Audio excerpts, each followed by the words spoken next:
Good morning, good afternoon, good evening, wherever you are in the world. Thank you for joining us for this week's edition of the SMIE Consulting Midweek Roundup.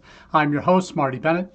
Today on the Roundup, we're going to be taking a look at three topics we've been hearing from international educators over the last few days. This week, we're coming out of the Education USA Forum last week in Washington, D.C. Always a good time to reconnect with colleagues, particularly since this conference, like most other international ed conferences, haven't met since 2019. This is kind of the last of the summer run of international ed conferences, from NAFSA to International ACAC, and now the EdUSA Forum in DC last week.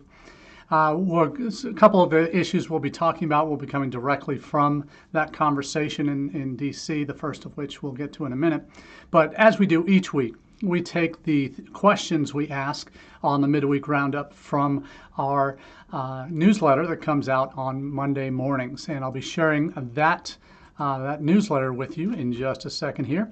The link to that newsletter, there's a couple different ways you can subscribe. You can do that either through our website at smieconsulting.org, and I'm going to drop the link for that into the chat as well. That's smieconsulting.org/subscribe. I'm going to drop the link to the most recent edition where you can see the news stories that we're going to be talking about today, some of them at least. We'll also be dropping in the link to the LinkedIn version of the newsletter. So if you prefer to get your news through LinkedIn when it comes to international education, you can certainly more than welcome to subscribe to both or one or both of those. You'll get the news in your inbox either on your LinkedIn notifications or in your email by 9 a.m. every Monday morning. That's Eastern time. So do make sure to subscribe to one or both of those newsletter options. And today we're going to be getting into some of those topics that have come out of the forum.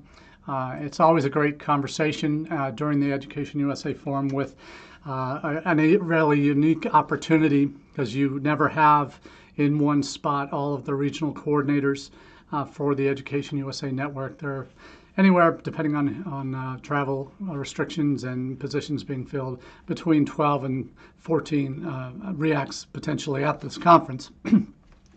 There was at least one REAC that couldn't make it due to travel restrictions, and one or two positions that are still being filled or considering being filled. We're not sure what's happening yet with a couple of the European REAC positions. But anyway, so we're seeing the EdUSA Forum always as a welcome opportunity to gather together. This year, like many of the international ed conferences this summer, NAFSA had 40% of its attendees being first-timers. International ACAC was about 50%. And I don't have the official numbers from the EdUSA Forum, but it was likely 50% or more. We're seeing a lot of newer faces. And that may be just because I'm getting a bit older in the profession, but seeing a lot of new faces in institutions that have been attending for years. Maybe they're sending you junior staff, or maybe they are the new staff. So it's kind of hard to get a sense of that until the data is actually released. But the numbers were down, as they were at NAFSA, as they were at International ACAC for in-person attendance. They usually have about 500 U.S. reps, but now they had, I think this year, about 350 max. There were some that were joined online for a few of the opening day sessions, but the majority of in-person, the numbers were down and have been across the board at international ed conferences this summer. So no surprises there, kind of following on those trend lines. But I did want to talk about this first question. And this is one that has, actually this time last year, when the EdUSA Forum announced virtually in 2021, a joint statement on principles in support of international education. Now, this was a really exciting time, I think, for a lot of international educators to see what many have called the most significant international education statement released by an administration since April of 2020, or April of 2000, so 22 years ago, 21 at the time. But in April of 2020, President Clinton commissioned Vice President Gore at the time to work on an international education strategy. Never really amounted to much because they were voted out of office that November. But one of the concrete results of that statement in April of 2000 resulted in International Education Week, which is celebrated to this day across college campuses, at embassies and consulates abroad, and is a real signature piece of State Department public diplomacy initiatives to spread the value of international education around the world and here in the United States. So to have last summer this joint statement in support of international education really raised the profile for a time certainly in the higher ed press. It certainly got a lot of articles came out in the subsequent weeks, made it into Foreign Affairs and a few other non-higher ed press destinations. But there was at the time a lot of enthusiasm and maybe cautious optimism. Much like we are cautiously optimistic that we're getting back to normal post-pandemic in terms of returning and new international students coming to the United States this fall. I think everybody would say we're cautiously optimistic and probably more reason for optimism there. But with regard to this statement last year, the question a lot of us that have been in the field a while are asking, okay, is this going anywhere? Is this going to amount to a international ed strategy? Something that most of us who've been in the profession for more than a minute realize that is something we're sorely lacking in the United States, where we have governments around the world, mostly Western countries, that have very coordinated national approaches, have 3-year plans, have 7-year plans, have 10-year plans for international education. That's also very closely tied to their immigration policies, and as it is in Canada. So we see a lot of in other countries, a lot of discussion around national strategies. In the UK, for example, they have an international education champion that's part of the Prime Minister's cabinet, if not the inner circle, but certainly on the cabinet team or sub-cabinet team. There is, frankly, momentum, and everybody's on the same page in a lot of these countries. Part of that has to do with they're dealing with smaller number of institutions. In the UK, it's 150 universities, and then voc tech sector. In Canada, it's about 100 universities and larger voc tech sector. Australia, 40 universities or less, and then a larger voc tech sector. New Zealand, only 8 universities and a larger voc tech sector. So anyway, in most countries, they have national strategies. We don't and never have in the United States. So last summer really raised the bar in terms of, oh my goodness, we might actually be moving somewhere in a positive direction. And what has happened since? So there was a session at the forum that was joint statement on international education 1 year on. So that was the title of the session. A lot of senior folks in the field were attending that session, and really were hoping to hear some real game-changing announcements of what's coming down the pike or what's been done.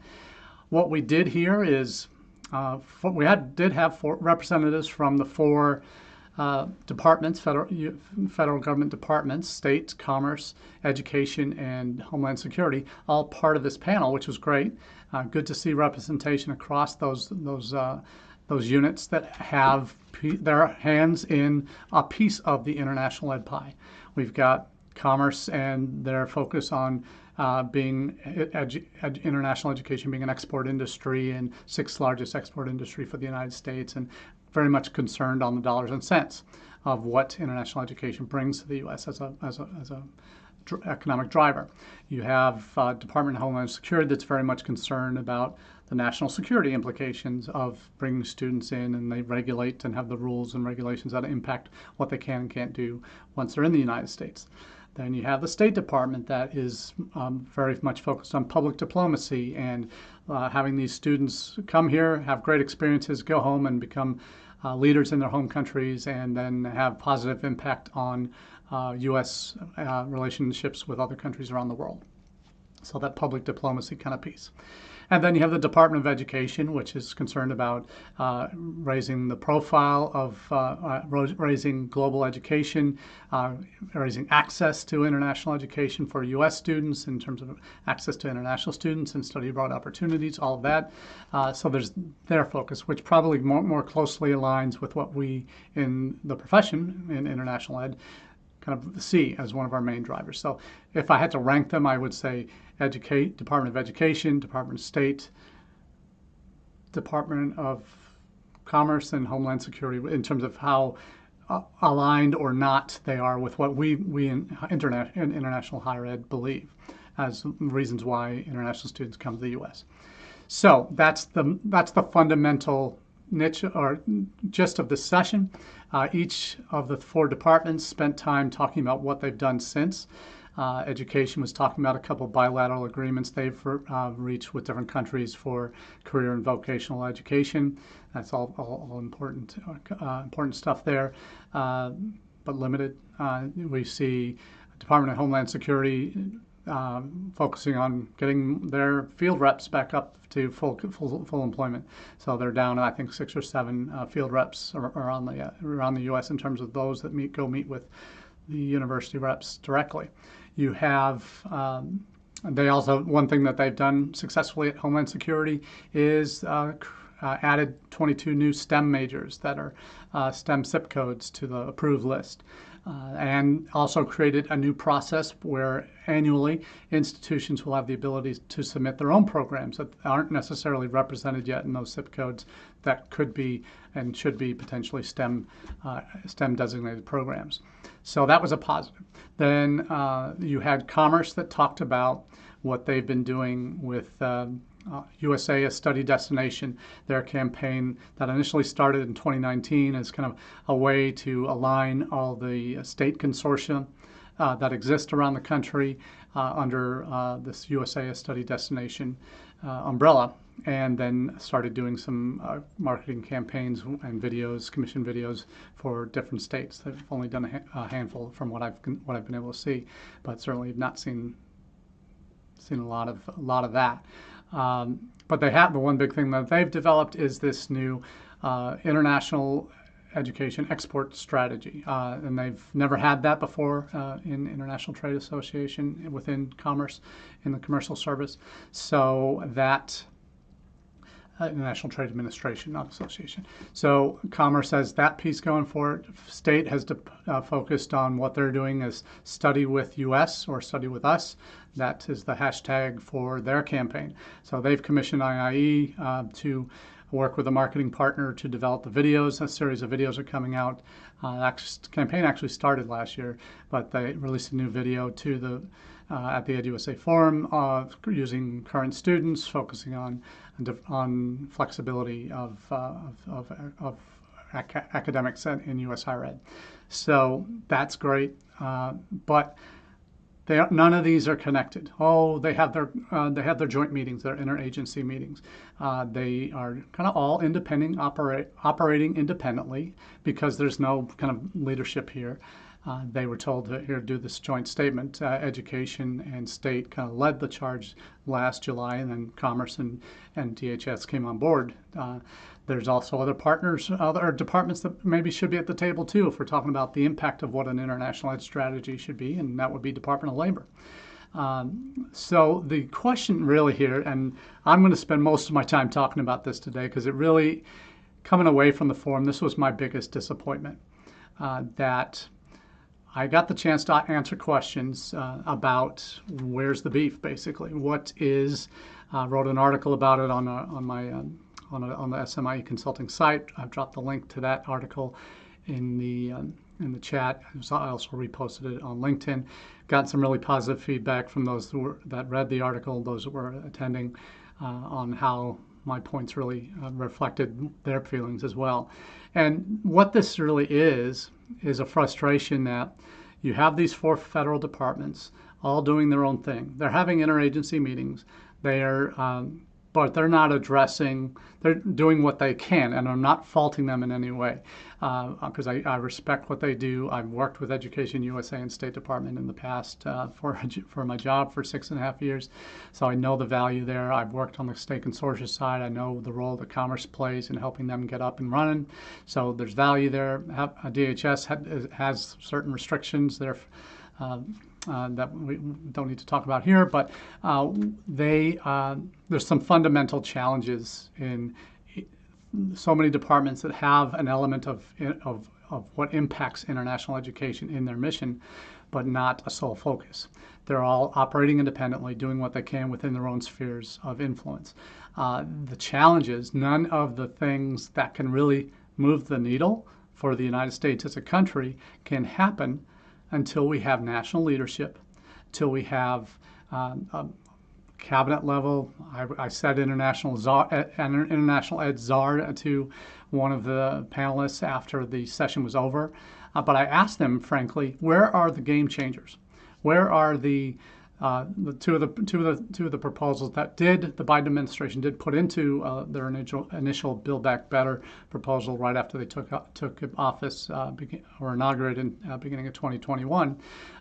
It's provisions to provide green cards to all international STEM graduate PhD students once they've finished, to make the change for F1 to become a dual intent status instead of just non-immigrant. And then one that I've been talking about recently is what are we going to do when we go back to normal when it comes to classes that international students can take.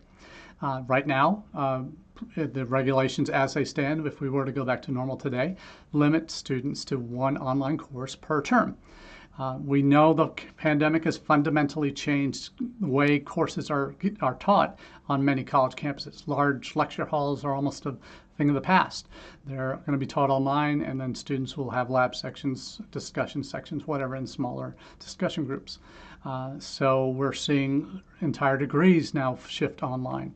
So the campus experience is changing. The way courses are delivered is changing, but the regulations haven't changed, and they need to catch up. We've had these exemptions put on the books for the last 2 years, for obviously the end of the 1920 academic year, all of the 2021 academic year, all of the 21-22 academic year, and now for the 22-23 academic year. We now have this exemption that international students are covered that are enrolled in at least one in-person class can be on campus in the United States, can be legally on their college campus.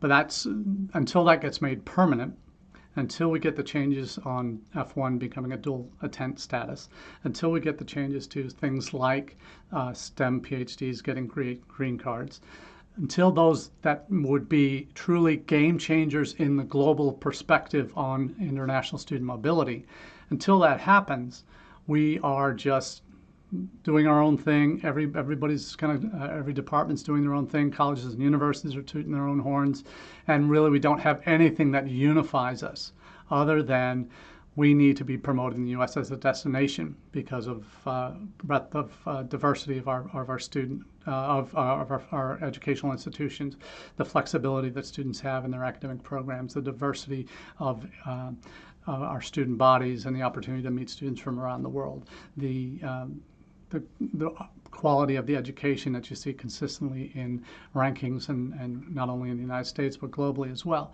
and the outcomes as well in terms of opportunities for work permission, post-study work are things that we can and should be touting to prospective students at all times, at all points in the admissions funnel.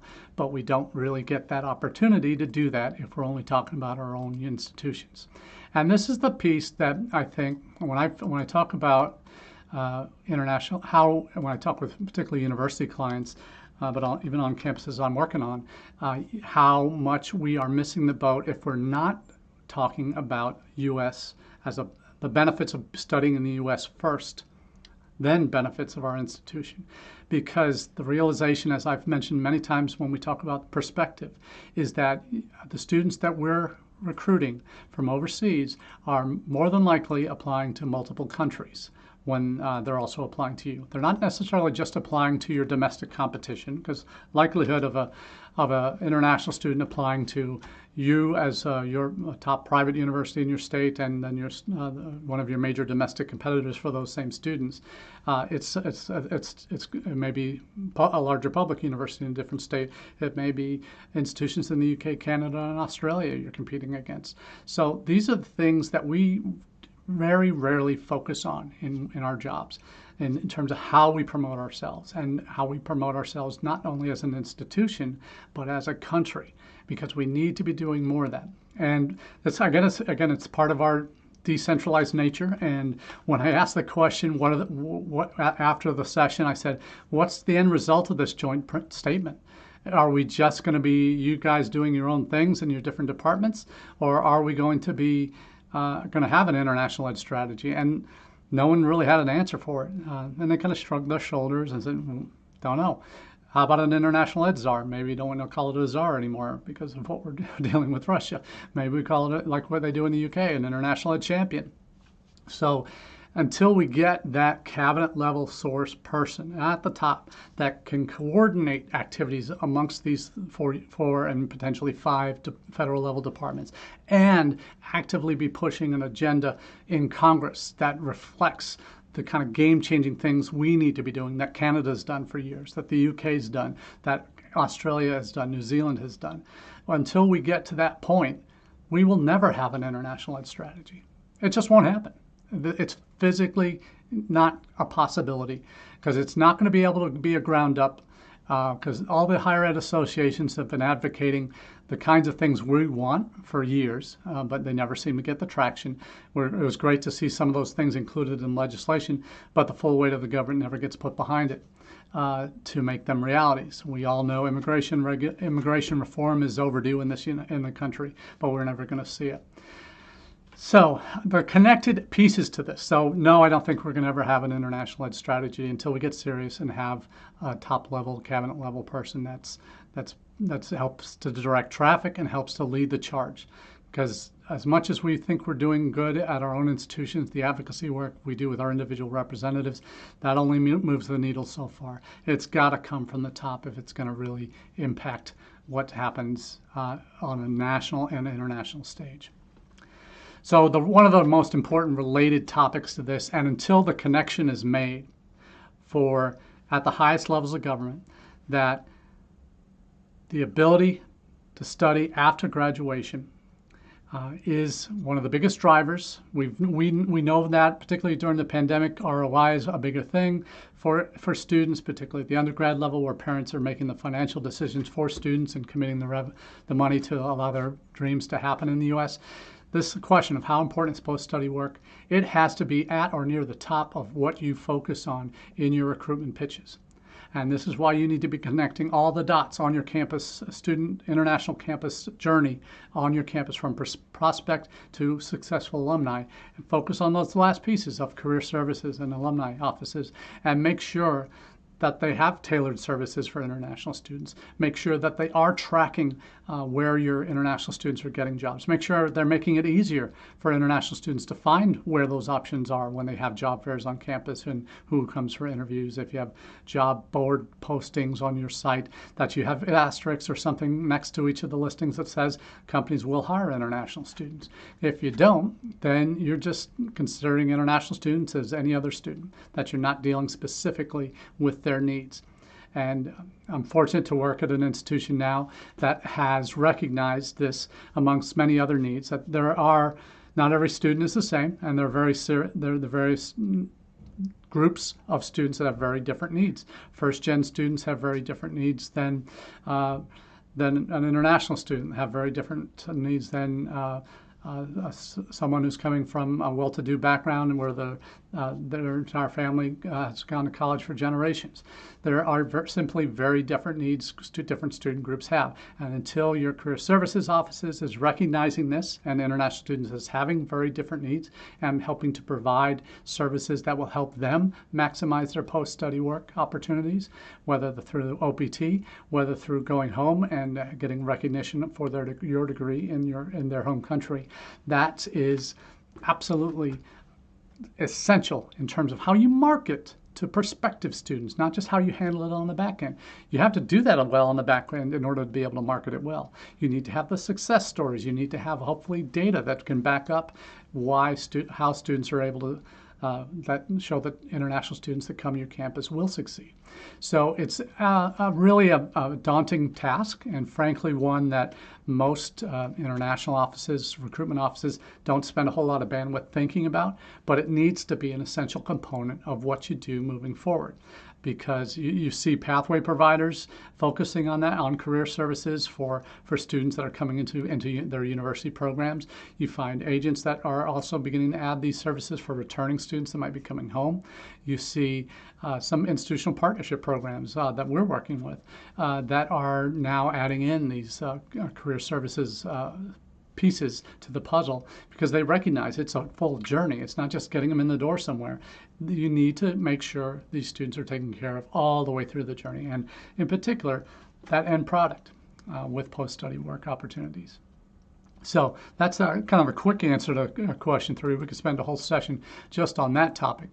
But I do want to spend a last 2 or 3 minutes that we have here with you talking about what's going on with international or intensive English programs and visa delays. We all know that the IP sector is one of those that has probably seen the most significant downward turns in international ed in the last 2.5 years. You see, we've certainly felt it in the United States. 2 recent articles from ISEF Monitor on Australia and Canada's situations respectively, talking about the significant downturns they've experienced during the pandemic. You also see what's been happening since then in terms of they're looking to bounce back. But part of the problem in terms of the bounce back is the significant visa delays that are happening. You see that most acutely in Canada, where they now are seeing demand that is supersedes what they had pre-pandemic, which was already fairly high. You also see in the UK, their processing time has typically been 3 weeks for visas. That's what they're telling students now. But the reality is it's more like a month. So it's an extra week, which frankly, if we're looking at it from the US perspective, I just saw a study or a Voice of America news article that said the visa backlogs are at the worst point since post 9/11, and those were some pretty serious backlogs that were driven largely by this administrative processing that basically the euphemism for any male Muslim student that was applying for a visa had months of background checks through every criminal database in the world, basically, before they were even allowed to get their visa. So the visa issuances, that backlogs that Canada and the UK are feeling, we're feeling it here in the United States. Some countries where you can't get an appointment for a year. And the advice from the State Department folks this past week was, go apply for that appointment, set the appointment first, and then apply for an emergency appointment. So that was the advice we got at the forum last week. So even though it says no appointments till May, and they want to start in August, tell them to still apply, and then apply for emergency visa appointments, which can happen as early as 60 days before a program start date, or as late as 30 days. So depending on the country, and it will vary slightly depending on the host nation. So, and what the post says. So do make sure that, there are visa challenges worldwide. It's not just in the United States, Canada, and the UK especially. Australia is probably not seeing as well. They have certainly had delays with returning students. Those have freed up mostly in the last couple of months, as they've been open now for 2 or 3 months since March or April. But New Zealand just opened on August 1st, so we'll see if they get the demand back up. We're not sure yet. It doesn't seem like it's going to take a lot longer for New Zealand to rebound because they stayed closed almost the longest. China's still closed, even though they say they're opening up. So we'll see, but there's a lot of moving parts, as there is every time we talk about visa issues and intensive English programs, certainly under a lot of challenges. But I do want to thank you all for taking the time, either watching live or catching us on repeats on YouTube, LinkedIn, Twitter, or Facebook. Appreciate you being a part of the journey on the Midweek Roundup, and we look forward to catching up next week. So have a great day and enjoy the rest of your week.